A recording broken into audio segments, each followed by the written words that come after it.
Hello, and thank you for joining me. This is your Flip Video Lesson 3.06, Slavery in the Modern World.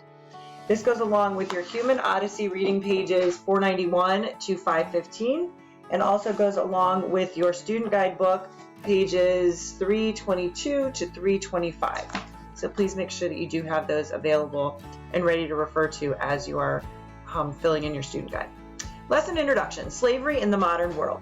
The transatlantic slave trade is one of the darkest chapters in human history.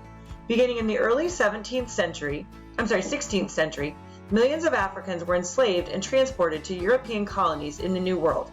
The trade in slaves reached its peak just as people in Europe and the Americas began to express ideas about liberty and equality and the natural rights of mankind. How did people who said they believed in equality justify a cruel slave trade? And who fought to end the horror? Slavery destroyed the lives of the enslaved. It also transformed large parts of the world and created issues that remain unresolved today. So these are our learning objectives for this lesson. Many of these objectives are covered in detail in the readings from your Human Odyssey book, pages 491 to 515. So please make sure that you are doing your reading. We won't be able to cover in detail all of these in this flip video. Compare and contrast the European and Muslim slave trade of Africans with earlier slave systems. Describe slavery in the Muslim world. Describe the slave trade in Africa as it existed by 1700. Describe the transatlantic slave trade and its consequences. Explain the relationship between slavery and the growth of racism. Give examples of the kinds of work slaves did in the Americas and the economic factors that encouraged it. Identify major leaders of the abolition movement, what they are known for, and the results of their work. Recognize that Enlightenment ideas about human rights conflicted with the reality of life for most people in the world at the time. Recognize that slavery still exists in parts of the world today. Summarize the experiences of Equiano. Trace on a map the major routes that the slave trade took. This goes along with questions number 1 and 2. Again, please begin on page 324 in your student guide. So please flip to page 324 and we will begin there. Enlightenment ideas about human rights did not apply to most people around the world in the 18th century. Such ideas were a far cry from the reality of most people's everyday lives. 3/4 of the world's population lived in bondage of some sort as slaves or serfs. For centuries, Africans enslaved other Africans.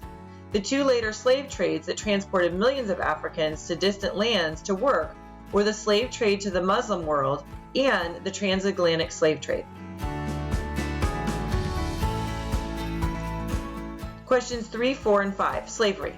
Slaves that were marched to the Indian Ocean on Africa's east coast were shipped to Persia, or the Arab lands of the Middle East.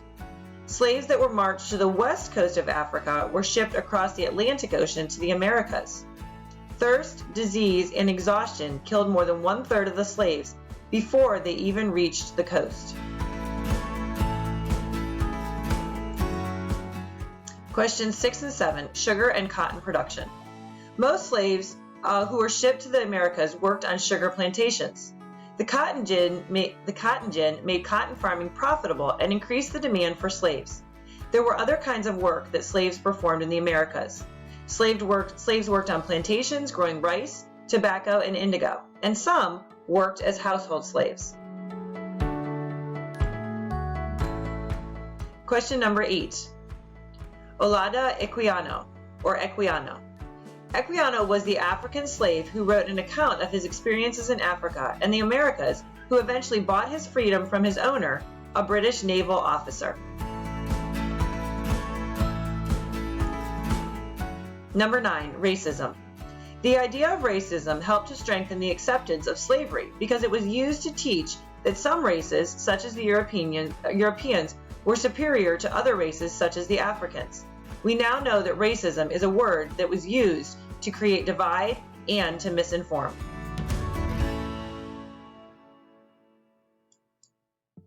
Numbers 10, 11, and 12, Abolitionists. Thomas Clarkson was a young Anglican clergyman who began the abolitionist movement in Britain. He enlisted to the cause of a British member of Parliament and famous orator named William Wilberforce. Elizabeth Cady Stanton was an American abolitionist who helped organize the world's first conference on women's rights. We hold these truths to be self-evident, that all men and women are created equal. And then slavery finally came to an end in the Muslim world by the beginning of the 20th century.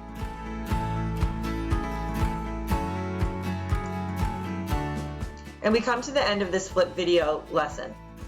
I do order and declare that all persons held as slaves within said designated states and parts of states are, and henceforth shall be free. President Lincoln, the 22nd of September, 1862. Thank you for joining me for this flip video lesson.